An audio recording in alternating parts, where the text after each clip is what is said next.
Welcome to our next video और स्वागत है आपको हमारे यूट्यूब चैनल पर। इसका नाम है क्वांटम स्टार एकेडमी। ठीक है, पिछले वीडियो लेक्चर में हमने क्लास 11th की केमिस्ट्री का पार्ट फर्स्ट आपको समझाया था। पार्ट फर्स्ट वीडियो था, काफ़ी छोटा था, ज़्यादा बड़ा नहीं था, उसमें ज़्यादा कॉन्सेप्ट्स मैंने आपको क्लियर नहीं किए थे।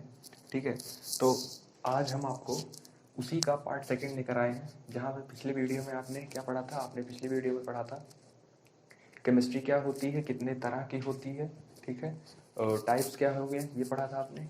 चैप्टर का इनिशिएशन में आपने क्या पढ़ा, चैप्टर के इनिशिएशन में आपने पढ़ा कि नेचर ऑफ मैटर पहला टॉपिक था। उसमें आपने स्टेट ऑफ मैटर में कुछ पार्ट पढ़े, सॉलिड लिक्विड क्या होती है, प्लाज्मा क्या होता है, बोस आयंस कंडेंसेट क्या होता है, ये मैंने आपको डिफाइन करा दिया था, बता दिया था। आज जो हमें डिस्कस करना है वो करना है properties of solid, properties of liquid and properties of gas. तो चलिए शुरू करते हैं। हमारा पहला जो टॉपिक है वो है प्रॉपर्टीज ऑफ सॉलिड।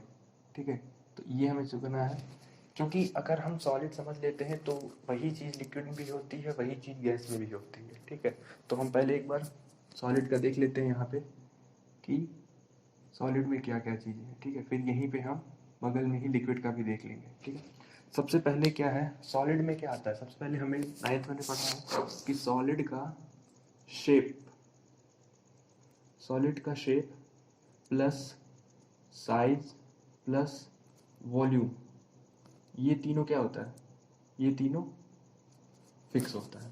तो सॉलिड का शेप, साइज, वॉल्यूम फिक्स होता है। ठीक है, सेकेंड पॉइंट क्या है, सेकेंड पॉइंट है कि सॉलिड की जो डेंसिटी होती है, सॉलिड की डेंसिटी वो बहुत ही ज़्यादा हाई होती है। ठीक है, ये हो गया आपका सेकेंड पॉइंट, नोट करते चलिए। थर्ड पॉइंट आता है आपका, थर्ड पॉइंट है आपका काइनेटिक एनर्जी। ठीक है, थर्ड पॉइंट आपका है काइनेटिक एनर्जी। तो सॉलिड की काइनेटिक एनर्जी काफ़ी लो होती है। अब ये लो क्यों होती है, अभी इसको समझा देते हैं। पहले एक बार ऐसे पॉइंट्स डिस्कस कर लेते हैं, फिर एक एक पॉइंट सबको समझा दिया जाएगा। ठीक है, ये हो गया सॉलिड्स के बीच इंटर मॉलिक्यूलर अट्रैक्शन, सॉलिड के बीच इंटर मॉलिक्यूलर अट्रैक्शन जो होता है वो बहुत ज़्यादा स्ट्रांग होता है। ठीक है, और इसी का इन्वर्स करेंगे तो सॉलिड में इंटर मॉलिक्यूलर स्पेस वो बहुत ही कम होता है। ठीक है, तो दोनों का वो दोनों एक दूसरे की इन्वर्सली प्रोपोर्शनल है आपके। ठीक है, और नेक्स्ट आता है आपका कि सॉलिड के जो पार्टिकल्स हैं वो फिक्स होते हैं एट अ पॉइंट। ठीक है, पार्टिकल फिक्स एट ए पॉइंट, ये एक किसी फिक्स पॉइंट पे क्या होते हैं, फिक्स होते हैं। ठीक है, और अगला आता है आपका कि जनरली सॉलिड जो होता है वो कहते हैं इनकम्प्रेसिबल होता है, लेकिन आप जाने रखिए कि सॉलिड जो होता है वो कंप्रेसिबल होता है। ठीक है, मैक्सिमम लोग यही जानते हैं कि सॉलिड क्या होता है, इनकम्प्रेसिबल। तो ये कंप्रेसिबल और इनकम्प्रेसिबल जो शब्द है वो रिलेटिव टर्म है कि आप किसके रिलेशन में बोल रहे हैं कि सॉलिड इनकम्प्रेसिबल है या सॉलिड कंप्रेसिबल है। जैसे अगर आप गैस के टर्म में बोलेंगे तो क्योंकि गैस के टर्म में बोलेंगे तो उस टर्म में दूसरा हो जाएगा, लिक्विड के टर्म में बोलेंगे तो वो दूसरा हो जाएगा। ठीक है, तो ये डिपेंड करता है रिलेटिव टर्म। अब एक एक करके डिस्कस लेते हैं। पहला है आपका सॉलिड का shape, size, volume fix. Shape fix होता है, जैसे इस मार्कर का जो शेप है वो फिक्स है। अब ये मार्कर अगर इसके एक्सटर्नल वर्क या एक्सटर्नल फोर्स इस पर ना अप्लाई किया जाए तो ये क्या रहेगा, फिक्स ही रहेगा। तो शेप फिक्स है। साइज इसकी जितनी बड़ी है वो उतनी बड़ी ही रहेगी, इसमें कोई चेंजेस नहीं होंगे। वॉल्यूम, वॉल्यूम क्या है, फिर मान लीजिए इसके लिए आप मान लीजिए आपके पास एक बाउल है। ठीक है, एक बाउल है जो आपके 10 लीटर्स का है, 10 लीटर्स का है। तो अब आप इसे दूसरी कंट्री में ले जाइए या कहीं भी ले जाइए, तो दूसरी कंट्री में ले जाने के बाद ऐसा तो होगा नहीं कि ये बाउल आपका 20 लीटर्स का हो जाएगा। ठीक है, सॉलिड है, शेप फिक्स है। या इसी की जो शेप है या जो वॉल्यूम है इसका, इसका जो वॉल्यूम है वो फिक्स है, आप इसको कहीं भी ले जाइए। ठीक है, तो ये हो गया इसका वॉल्यूम फिक्स है। नेक्स्ट आता है आपका डेंसिटी हाई होती है। ठीक है, डेंसिटी हाई होती है क्योंकि डेंसिटी इज इक्वल टू क्या होता है, मास बाई वॉल्यूम होता है। तो क्योंकि वॉल्यूम इसका क्या है, फिक्स है, ज़्यादा है। डेंसिटी कैसी है इसकी, हाई है। थर्ड आता है काइनेटिक एनर्जी, ठीक है, इसको समझिए काइनेटिक एनर्जी कैसे।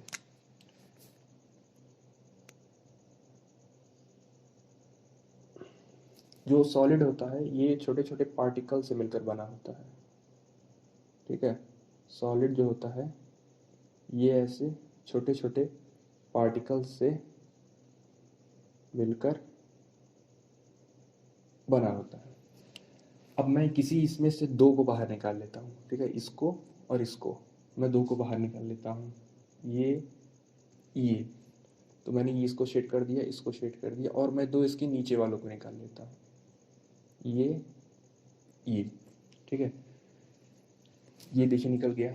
अभी क्या है कि इन दोनों के बीच, इन दोनों के बीच और इन दोनों के बीच, इनके बीच, इनके बीच स्पेस जो है, स्पेस वो क्या है, बहुत ज़्यादा कम है। तो स्पेस अगर बहुत कम होगा तो वो मूव नहीं कर पाएंगे, जा नहीं पाएंगे इधर उधर, ठीक है। अच्छा स्पेस कम है, स्पेस क्यों कम है, क्योंकि इन दोनों के बीच ये और ये, इन दोनों के बीच जो अट्रैक्शन फोर्स है, कैसा फोर्स, जो अट्रैक्शन फोर्स है वो बहुत ज़्यादा है, जिसकी वजह से इनमें इंटरमॉलिक्यूलर स्पेस क्या है, वो बहुत कम है। अट्रैक्शन फोर्स ज़्यादा, स्पेस कम, इसी वजह से ये मूव नहीं कर पाते हैं। अच्छा हमने क्या बोला, काइनेटिक एनर्जी। नाइन्थ में आपने फिजिक्स में मैकेनिकल एनर्जी पढ़ी होगी, ठीक है, वहाँ पे नहीं पढ़ी होगी तो मैं बता देता हूँ थोड़ा सा। आपने वहाँ मैकेनिकल एनर्जी पढ़ी होगी जहाँ पे आपने पढ़ा था sum of kinetic energy and potential energy is equal to mechanical energy. इसमें काइनेटिक एनर्जी का फॉर्मूला पढ़ते हैं हाफ mv², और इसका फॉर्मूला पढ़ते हैं आप mgh। ये पोटेंशियल एनर्जी का फॉर्मूला है। पोटेंशियल जो होता है वो हाइट की वजह से आता है, काइनेटिक एनर्जी जो होता है वो बॉडी में मोशन की वजह से आता है, ठीक है। किसकी वजह से आता है, बॉडी में मोशन की वजह से आता है। जब बॉडी में मोशन होगा मतलब उसमें वेलोसिटी होगी, क्योंकि बॉडी का मास तो होगा ही, तो बॉडी में मोशन हुआ मतलब वेलोसिटी हुआ, और वेलोसिटी हुआ तो मतलब वो उसके पास कौन सी एनर्जी है, काइनेटिक एनर्जी है। तो क्योंकि सॉलिड के पास मास है, उसके पार्टिकल के पास मास है। अच्छा जब ये वेलोसिटी जो है, ये जो उसके पार्टिकल्स जो हैं ये मूव ही नहीं कर पाएंगे, मतलब इसकी वेलोसिटी बहुत कम है। और आप देखिए वेलोसिटी का क्या है, स्क्वायर है, मतलब कि ये मूव ही नहीं कर पाएंगे तो बहुत कम है, ऊपर से इसका स्क्वायर कर देंगे तो ये और कम है। मान लीजिए ये वाला पार्टिकल आपका 0.01 मीटर पर सेकेंड की स्पीड से मूव कर रहा है। अब इसकी काइनेटिक एनर्जी निकालेंगे तो उसका स्क्वायर हो जाएगा, तो जब स्क्वायर हो जाएगा तो ये 0.01 हो जाएगा, तो ये इससे और भी छोटा हो गया, तो इसकी काइनेटिक एनर्जी इसीलिए क्या हो जाती है, यानी सॉलिड की काइनेटिक एनर्जी जो होती है वो हमेशा क्या होती है, लो होती है, कम होती है, ठीक है। ये बात होगी। इंटरमॉलिक्यूलर रिस्ट्रक्शन और स्पेस मैंने समझा दिया। दो सॉलिड के पार्टिकल के बीच जो होता है वो फोर्स बहुत ज़्यादा होता है, इसीलिए स्पेस उसमें बहुत कम होता है। नेक्स्ट आता है पार्टिकल फिक्स एट ए पॉइंट, मतलब पार्टिकल जो होता है वो फिक्स ना रखे, पार्टिकल वाइब्रेट, पार्टिकल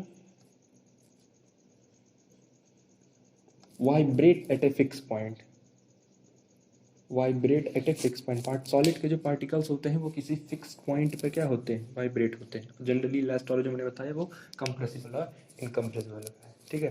तो ये आप नोट कर लीजिए, एक बार समझ लीजिए, देख लीजिए, वीडियो को पॉज करके एक बार देख लीजिए, समझ लीजिए, ठीक है, नोट कर लिया। अब आते हैं जितना हम प्रॉपर्टीज ऑफ गैस पे, ठीक है, इतनी बातें हैं, बहुत ज़्यादा नहीं है इसमें।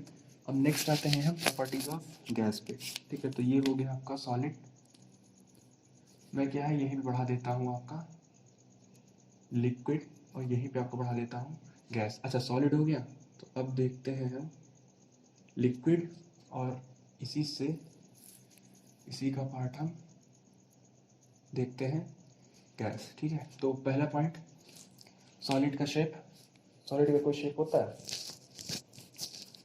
सॉलिड का ना तो शेप होता है ना तो कोई साइज होता है, तो इसमें क्या ले सकते हैं, नो शेप एंड साइज। इसमें शेप एंड साइज नहीं होता है।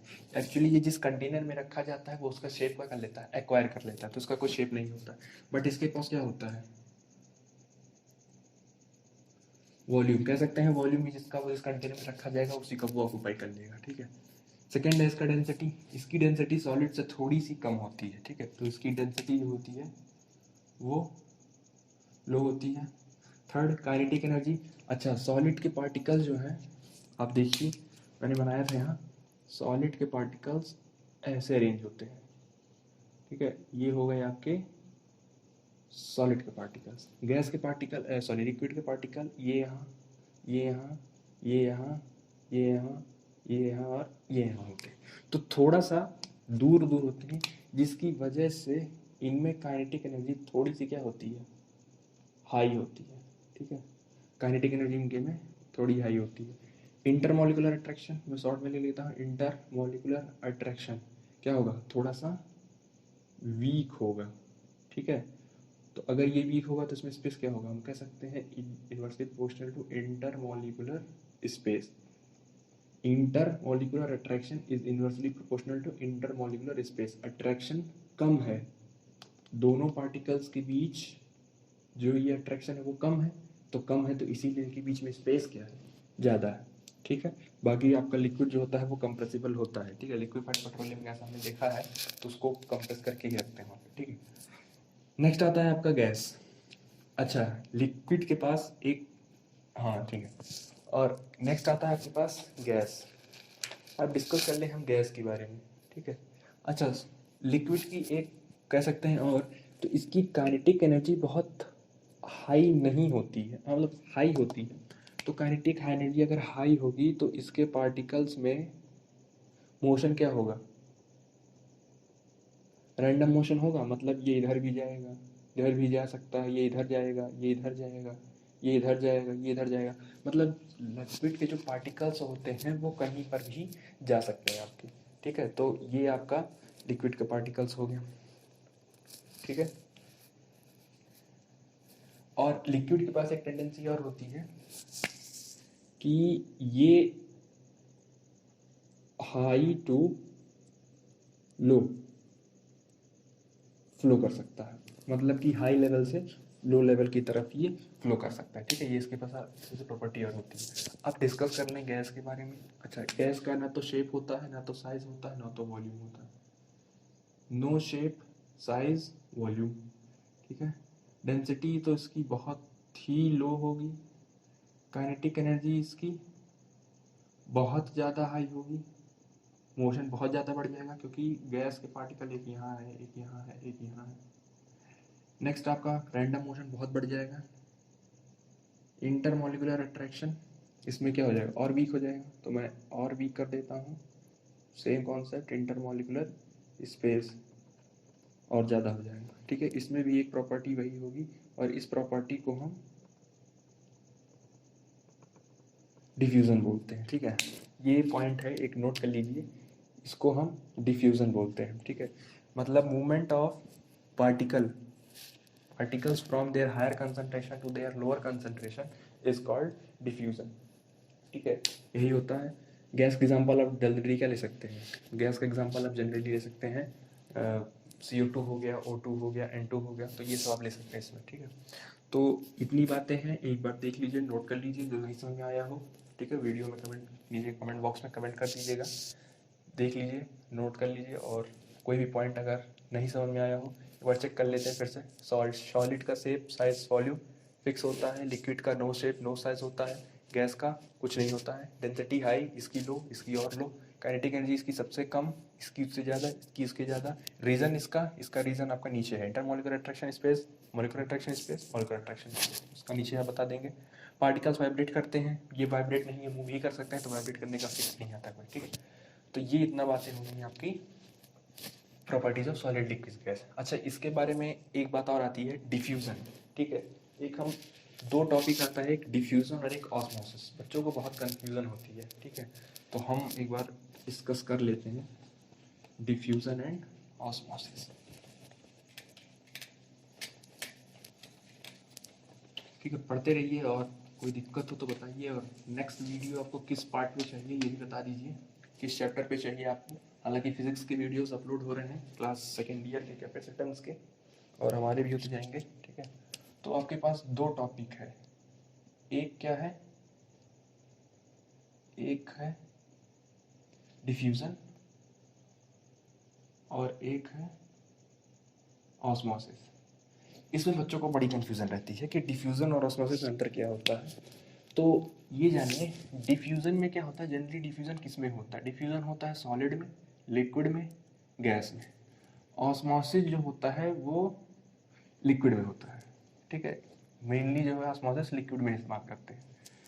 क्या होता है डिफ्यूज़न? डिफ्यूज़न का मतलब होता है कि पार्टिकल्स का मोशन कहाँ, फ्रॉम देयर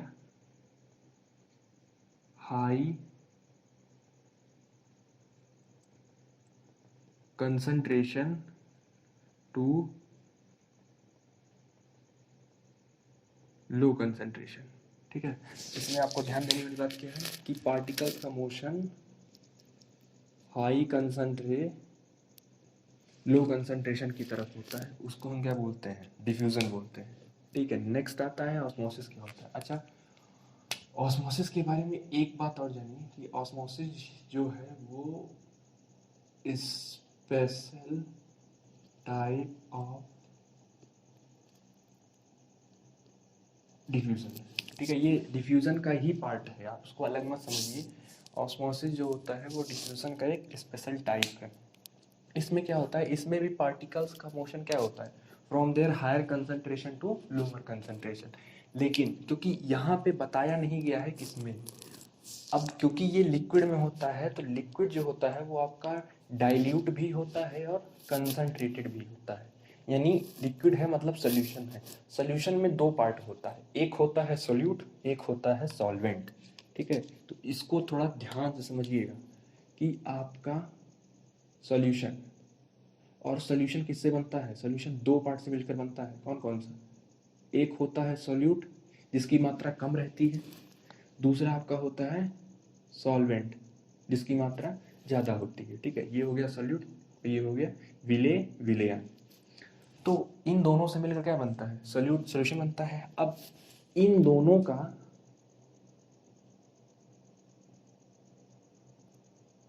अमाउंट डिसाइड करता है कि आपका सॉल्यूशन डाइल्यूट बना है कि कंसंट्रेटेड बना है, ठीक है। ये डिसाइड करेगा कि कौन सा दोनों का अमाउंट में कौन सा डाइल्यूट है और कौन सा कंसंट्रेटेड है। जैसे जैसे ये देखिए, डाइल्यूट का मतलब होता है फीका और कंसंट्रेटेड का मतलब होता है गाढ़ा, ठीक है। डाइल्यूट सॉल्यूशन को आप डाइल्यूट यानी फीका कैसे करेंगे? सॉल्वेंट का अमाउंट क्या कर दीजिए आप इसमें, बढ़ा दीजिए, तो इसमें सॉल्वेंट का अमाउंट ज़्यादा होगा और सॉल्यूट का अमाउंट कम होगा। कंसंट्रेटेड में क्या करेंगे आप, सॉल्यूट का अमाउंट आप बढ़ा देंगे और सॉल्वेंट में क्या करेंगे आप, उसका अमाउंट कम कर देंगे। तो ये हो गया आपका कंसंट्रेटेड। अब ये डिसाइड करता है, ये डिपेंड करता है कि आप ऑस्मोसिस को किसके बेस पे डिफाइन कर रहे हैं, इसके बेस पे या इसके बेस पे, मतलब सॉल्वेंट के बेस पे डिफाइन कर रहे हैं या सोल्यूशन के बेस पे डिफाइन कर रहे हैं। तो देखिए, जैसे इसके लिए हम एग्जांपल्स आपको समझाते हैं, ठीक है। ये मान लीजिए एक हो गया और यहाँ पे एक दूसरा हो गया, ठीक है। इसको हम यहाँ से कनेक्ट कर देते हैं ऐसे, और इसमें हम वाटर जो है ये हम फिल कर देते हैं, ठीक है। अब हम क्या करते हैं, यहाँ पे एक सेमी परमिएबल मेम्ब्रेन लगा देते हैं, ठीक है। याद रखिए, सेमी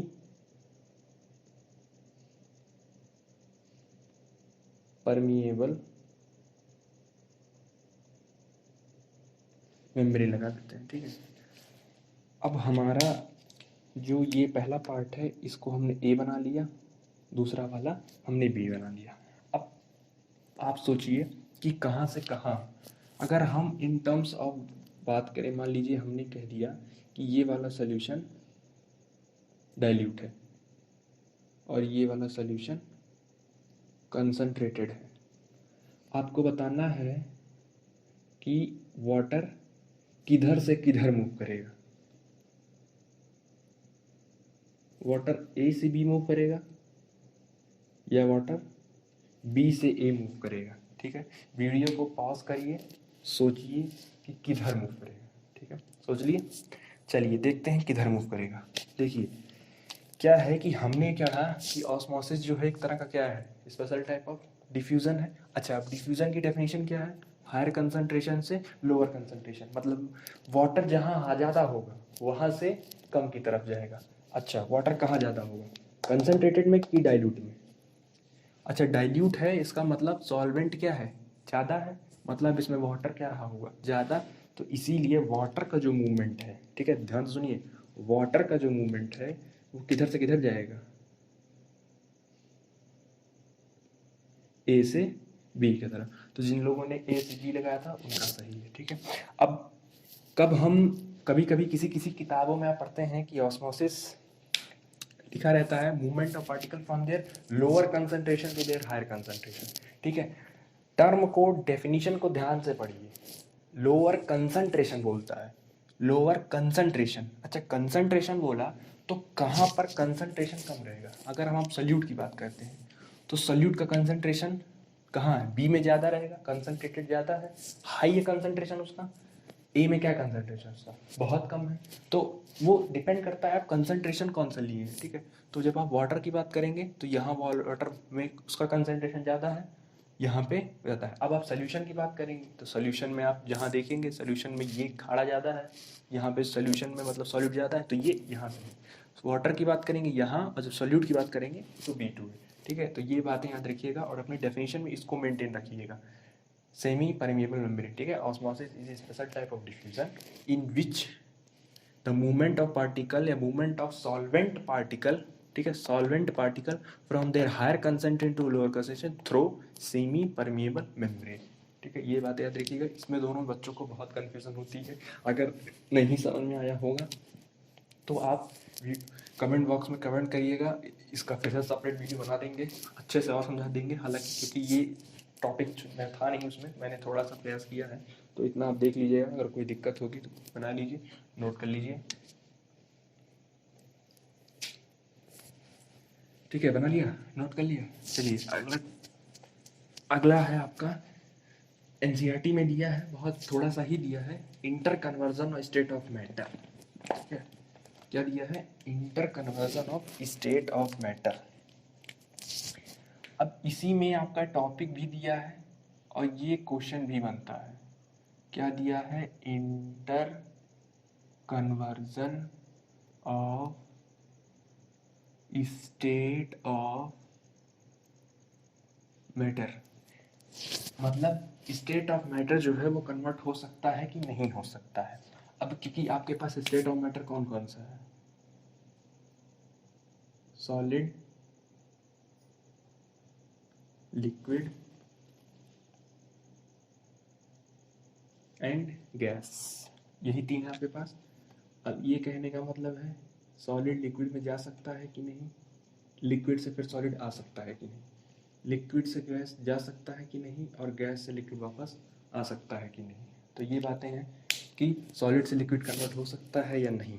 तो बेसिक सा क्वेश्चन है, सबको पता है कि कन्वर्ट हो सकता है, और इसका सबसे पॉपुलर एग्जांपल क्या है, H2O, मतलब वाटर। ठीक है, बहुत बेसिक सा एग्जांपल है ये, जान सकते हैं आप। अब क्या है, सॉलिड को अगर आप क्या करेंगे, हीट करेंगे, हीट करेंगे, और हीट का जो केमिस्ट्री में सिंबल होता है वो होता है डेल्टा। हीट करेंगे तो वो लिक्विड बनेगा, लिक्विड को कंटिन्यूअस हीट करते रहिए तो कैसे बन जाएगा, गैस में। सॉलिड को हीट करेंगे, उसके पार्टिकल दूर होंगे तो लिक्विड से बन जाएंगे, आप हीट और करते रहेंगे, मॉलिक्यूल्स की काइनेटिक एनर्जी बढ़ेगी, वो और दूर हो जाएगी, तो वो किस में कन्वर्ट हो जाएगी, गैस में। अब हमने क्या किया, इस गैस के पार्टिकल को कंडेंस किया, मतलब इसको क्या किया हमने, कूल किया, लिक्विड बना, और किया तो सॉलिड बना। अब इसमें प्रोसेस है कि किस प्रोसेस को क्या नाम देते हैं। ठीक है, तो सॉलिड से लिक्विड जब बनता है, मतलब जब आपका कोई प्रोसेस सॉलिड में रहेगा, सॉलिड से जब वो लिक्विड बनेगा तो उसको क्या बोलते हैं, जब कोई भी मटेरियल सॉलिड से लिक्विड में जाता है तो उसको बोलते हैं हम मेल्टिंग, या उसको हम बोलते हैं फ्यूजन। दोनों नाम याद कर लीजिए, सॉलिड से लिक्विड जब जाता है तो उसको मेल्टिंग या फ्यूजन बोलते हैं।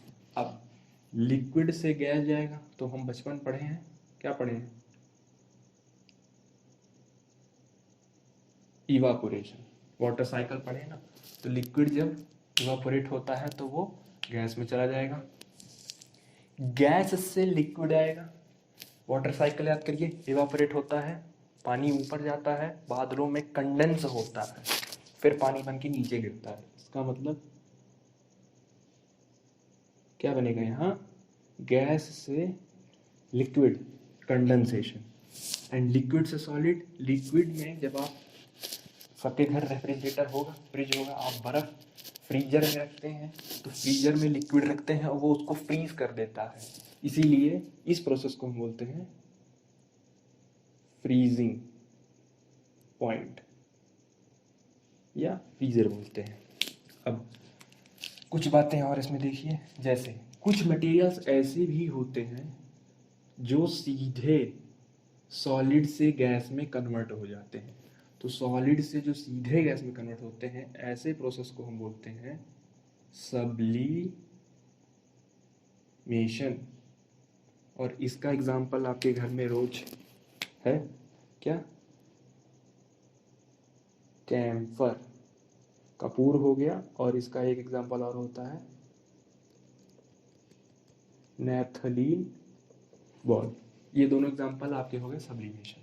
अब आप हमें नीचे कमेंट करके बताइएगा कि जब गैस से सॉलिड में होता है तो इस प्रोसेस को क्या कहते हैं?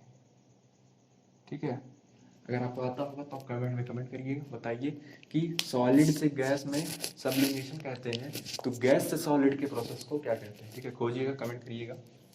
तो ये बातें हो गई आपकी inter conversion of state of matter में। सॉलिड से लिक्विड जाएगा, कैसे जाएगा? हीट करेंगे। लिक्विड से गैस जाएगा, हीट ही करेंगे। गैस से लिक्विड कूल करेंगे, ये कूल करेंगे। सॉलिड से लिक्विड मेल्टिंग पॉइंट, मेल्टिंग या फ्यूजन कहते हैं। लिक्विड से इवापोरेशन से होता है। गैस जब कंडेंस होता है उसको कंडेंसेशन कहते हैं, और लिक्विड से सॉलिड आता है तो उसको फ्रीजिंग पॉइंट कहते हैं। ठीक है, कोई बहुत से सब्सटेंसेस सॉलिड सीधे गैस में कन्वर्ट हो जाता है तो उसको सब्लिमेशन कहते हैं। कैम्फर हो गया और नैप्थलीन बॉल का एग्जाम्पल हो गया। ठीक है, तो ये कुछ बातें हैं, नोट करना नोट कर लीजिए, और इसको कमेंट बॉक्स में कमेंट करके बताइए कि गैस से सॉलिड में बनने को क्या बोलते हैं। ठीक है, तो ये हो गया आपका। अब इसमें एक एक्स्ट्रा एक और टॉपिक आता है, मैं थोड़ा सा बता देता हूँ आपको। नीचे ये हो गया, इसी में कभी कभी पूछा जाता है लेटेंट हीट ऑफ फ्यूजन। ठीक है, ये कभी कभी पूछा जाता है बच्चों से कि what is latent heat of fusion. Latent heat का मतलब क्या है? ठीक है, तो इसका मतलब आप देखिए, यहाँ से समझ सकते हैं। फ्यूजन आया है, फ्यूजन का मतलब सॉलिड से लिक्विड की तरफ, मतलब कि इसमें एक चीज़ तो आपको पता चल गई कि सॉलिड किस में कन्वर्ट हो रहा है? लिक्विड में कन्वर्ट हो रहा है। लेकिन यहाँ पे क्या आपको अमाउंट बताया गया? अमाउंट बताया गया कि कितना सॉलिड कितने लिक्विड में कन्वर्ट होगा? ये नहीं बताया गया कि कितना सॉलिड कितने लिक्विड में कन्वर्ट होगा। तो इसमें क्या है, इसमें आपको अमाउंट भी बता दिया गया है कि जब 1 ग्राम सॉलिड लिक्विड में जब कन्वर्ट होगा तो उसको हम बोलेंगे लेटेंट हीट ऑफ फ्यूजन। ठीक है, तो उसको हम बोलेंगे लेटेंट हीट ऑफ फ्यूजन। और इसी से मिलता जुलता एक आता है आपका लेटेंट हीट ऑफ वेपोराइजेशन। ठीक है, लेटेंट हीट ऑफ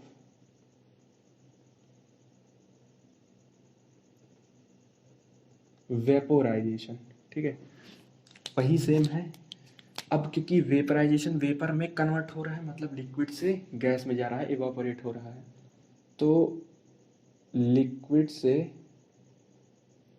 गैस में जा रहा है, वो भी 1 ग्राम, यानी 1 ग्राम लिक्विड जब गैस में कन्वर्ट होगा तो उस प्रोसेस को हम बोलेंगे लेटेंट हीट ऑफ वेपोराइजेशन। तो ये दोनों पॉइंट और एक्स्ट्रा हैं, आप नोट कर लीजिए, ठीक है, latent heat of fusion and latent heat of vaporisation,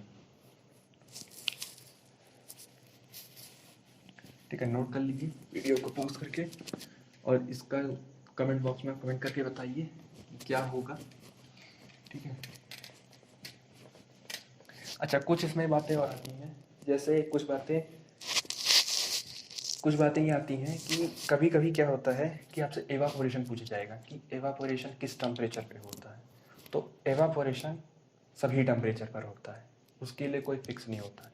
boiling का पॉइंट फिक्स होता है, ठीक है, कि बॉइलिंग का पॉइंट 100 डिग्री पे वाटर बॉयल होता है, 0 डिग्री पर वाटर फ्रीज कर जाता है, ठीक है। तो ऐसे कुछ हैं जो आप जाने रहिए, vaporisation, condensation, evaporation, boiling point, melting point, ये सब फ्रीजिंग मतलब फ्रीजिंग पॉइंट, ये सब आप जानते रहिए, ठीक है। तो अच्छी बात है, बेसिक सा है, आपको पता होना चाहिए, ठीक है।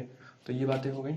उसके बाद नेक्स्ट आपका आता है कि अब मैटर हमने पढ़ लिया कि मैटर स्टेट ऑफ में, आपका स्टेट ऑफ मैटर में 3 पार्ट होते हैं, solid, liquid, gas, plasma, condensate बढ़ा दिया आपको, प्रॉपर्टीज़ बता दी, इंटर कन्वर्जन ऑफ मैटर बता दिया, टेम्परेचर का रोल बता दिया इसमें, ठीक है। टेम्परेचर बढ़ाएंगे तो क्या होगा, टेम्परेचर बढ़ाएंगे तो मतलब कूल करेंगे, लो करेंगे, हाई करेंगे तो क्या होगा, मैंने ये बता दिया आपको, ठीक है। अब जो नेक्स्ट पार्ट है वो हम डिस्कस करेंगे टाइप्स ऑफ मैटर, मतलब मैटर हमने डिस्कस किया है ऑन द माइक्रोस्कोपिक लेवल, ठीक है। मैटर जो है वो 2 पार्ट में डिवाइड है, माइक्रोस्कोपिक एंड माइक्रो। तो हमने अभी जो डिस्कस किया ऑप्शन माइक्रोस्कोपिक लेवल की, क्योंकि जो मैटर का टाइप है सॉलिड, लिक्विड, गैस, आप किसी भी सॉलिड का पार्टिकल देख नहीं सकते हैं, लिक्विड का पार्टिकल देख नहीं सकते हैं, और गैस का पार्टिकल आप देख नहीं सकते हैं। तो अब हम डिस्कस करेंगे उसके माइक्रोस्कोपिक पार्टिकल्स के बारे में, ठीक है, जो है हमारा मिक्सचर। तो अब हम मैटर को क्लासीफाई करते हैं 2 पार्ट में, ठीक है। अब मैटर को क्लासीफाई करते हैं 2 पार्ट में, जिसमें आपका एक है मिक्सचर और दूसरा है आपका प्योर सब्सटेंस, ठीक है। मैटर आपका एक है मिक्सचर और एक है प्योर सब्सटेंस, ठीक है। फिर प्योर सब्सटेंस जो है ये 2 पार्ट में डिवाइड है। कौन कौन से 2 पार्ट में डिवाइड है आपका, ये डिवाइड है आपका एलिमेंट और दूसरा डिवाइड है आपका कंपाउंड। मिक्सचर आपका 2 पार्ट में डिवाइड है, ठीक है। कौन कौन सा डिवाइड है, मिक्सचर आपका डिवाइड है, एक है आपका होमोजीनियस मिक्सचर और एक है आपका हेट्रोजीनियस मिक्सचर, ठीक है। तो ये आपका हो गया। अब क्योंकि मैं इसके बारे में डिटेल नहीं ज़्यादा करूँगा, आपको पता ही होगा, ठीक है। मिक्सचर मतलब सोल्यूशन हो गया, जब एक से अधिक चीज़ें मिलती हैं तो उसमें उसको सोल्यूशन बोलते हैं या उसको मिक्सचर बोलते हैं। जैसे कि पिछले वाले में आपको बताए थे, सोल्यूशन होता है तो उस सोल्यूशन में 2 पार्ट होता है, एक सॉल्यूट होता है और एक सॉल्वेंट होता है, ठीक है। जब आप मानिए ये आपका सॉल्वेंट है, ठीक है, ये आपका सॉल्वेंट है, इसमें आपने सॉल्यूट डाला और सॉल्यूट जो है वो कंप्लीटली डिजॉल्व हो जाए पूरे सॉल्वेंट में कंप्लीटली डिजॉल्व हो जाए, ऐसे मिक्सचर को बोलते हैं हम होमोजेनियस मिक्सचर। किसी भी सॉल्वेंट में आप सॉल्यूट को डाल रहे हो और वो कंप्लीटली डिजॉल्व ना हो रहा हो, जैसे आप वाटर में सैंड को डालिए, तो आप जब वाटर में सैंड को डालेंगे तो क्या होगा, डिजॉल्व नहीं होगा, वो जाके नीचे प्रेसिपिटेट हो जाएगा। तो ऐसे सोल्यूशन को बोलते हैं, ऐसे मिक्सचर को हम बोलते हैं हेट्रोजीनियस मिक्सचर, ठीक है। ये हो गया। आता है प्योर सब्सटेंस। क्या होता है, देखिए प्योर सब्सटेंस का मतलब है ऐसे सब्सटेंस जो सिर्फ उसी कंपोनेंट से मिलकर बने हो, यानी एक ही कंपोनेंट से मिलकर बना हो तो उसे हम प्योर सब्सटेंस कहते हैं। और किसी भी सब्सटेंस में जब हम एक से अधिक चीज़ें मिला देते हैं तो वो इम्प्योर हो जाती है। जैसे सबसे बढ़िया कॉमन एग्जांपल है, आप सोना लेने जाते होंगे या घर में कोई सोना लेता होगा या आपने सुना होगा, सोना जब भी लेते हैं तो कहते हैं 24 कैरेट गोल्ड जो होता है वो क्या होता है, प्योर होता है। मतलब 24 कैरेट गोल्ड प्योर होता है, पर वो बहुत कमज़ोर होता है। मतलब अगर 24 कैरेट गोल्ड लेकर आते हैं आप और उसको अगर आप घुमाते हैं तो वो तुरंत टूट जाएगा, क्योंकि उसमें वो स्ट्रॉन्गनेस नहीं है, वो मजबूती नहीं है। तो उसमें वो क्या करते हैं, 22% आपका 22 कैरेट आपका गोल्ड रहता है, 2 कैरेट उसमें कॉपर और सिल्वर की मिक्सिंग कर देते हैं, जिससे कि वो गोल्ड जो है वो क्या हो जाता है, थोड़ा मजबूत हो जाता है। तो क्योंकि पहले 24 कैरेट गोल्ड था तो वो प्योर था, लेकिन क्योंकि उसमें 22 के अलावा 2% और उन्होंने क्या मिला दिया, कॉपर एंड सिल्वर मिला दिया, तो इसीलिए वो क्या हो गया, इम्प्योर हो गया। इससे एक बहुत अच्छा कॉन्सेप्ट आता है कि जैसे वाटर में हमने वाटर मिलाया, ये हो गया पहला केस, और दूसरा हमने वाटर में C6H12O6 ग्लूकोज मिलाया। अब पूछा गया कि कौन सा इम्प्योर है कौन सा प्योर है in the language of chemistry. ठीक है, तो मैक्सिमम बच्चे जो है वो कहते हैं कि दोनों प्योर है, जबकि ऐसा नहीं है। अगर आपको पता होगा तो आप कमेंट बॉक्स में कमेंट करिएगा कि इसमें से कौन सा प्योर है और कौन सा इम्प्योर है। ठीक है, मैं बताता नहीं हूँ, तो आप कमेंट बॉक्स में कमेंट करिएगा कि इन दोनों में से कौन सा प्योर है, H2O प्लस H2O प्योर है कि H2O plus C6H12 glucose pure है। ठीक है, तो अब ये हो गया आपका एलिमेंट और कंपाउंड। एलिमेंट जो होता है सेम टाइप के एटम से मिलकर बना होता है। ठीक है, जब सेम टाइप के एटम या सेम टाइप के मॉलिक्यूल्स जब कंबाइन होते हैं तो किसका फॉर्मेशन करते हैं, एलिमेंट का फॉर्मेशन करते हैं। इसमें बच्चों को बड़ी कंफ्यूजन रहती है, याद कर लीजिए या जान लीजिए कि जब सेम टाइप के एटम कंबाइन होते हैं, ठीक है, सेम टाइप के एटम कंबाइन होते हैं, हालांकि ना समझ जाएंगे, व्हाट्सएप की ही लैंग्वेज है। ठीक है, आजकल इस्तेमाल हो ही रहा है। तो सेम टाइप के एटम जब कंबाइन होते हैं तो क्या बनता है, एलिमेंट कहता है। इसका एग्जांपल देखिए, हम आयरन का क्या लेते हैं, एक एलिमेंट ले लेते हैं। अब आयरन का एलिमेंट हमने लिया और हमने देखा ये इसका एलिमेंट है, इसका सॉलिड है तो पार्टिकल से मिलकर बना होगा, अभी थोड़ी देर पहले आपको बताए।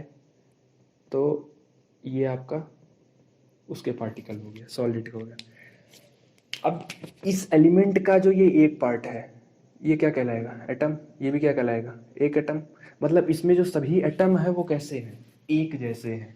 तो सभी एक जैसे एटम जब कंबाइन होते हैं तो किसका फॉर्मेशन करते हैं, वो एलिमेंट का करते हैं। तो कभी कभी बच्चों को भी बहुत कन्फ्यूजन हो जाती है कि एटम और एलिमेंट में डिफरेंस क्या है। ठीक है, तो याद कर लीजिए, जब व्हेन टू और more than two same type of atom combines to each other then it forms element।